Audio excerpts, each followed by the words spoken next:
Yung tipong gusto mo siyang gupitan at kutuhan o putulan ang kuko pero ganyan ka kulit, ito yung solusyon para dyan.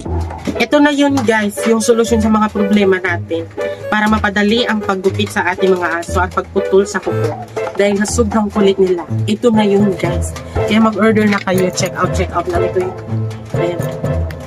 Sundan niyo lang po yung gagawin ko, madali lang po siya makuha, ganyan-ganyan lang.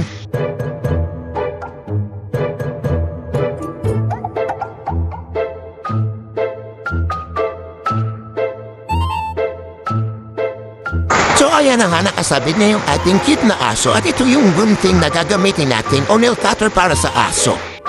O diba, wala malang kahirap-hirap kasi hindi siya makapalat kasi nga nakabitay siya.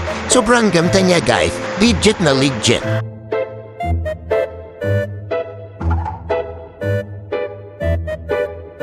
O diba, kitang-kita naman kung gaano ka-komportable yung ating mga aso, diba? Ang cute niya, o tignan niyo pa. Check out na po kayo, nasa yellow basket na po siya.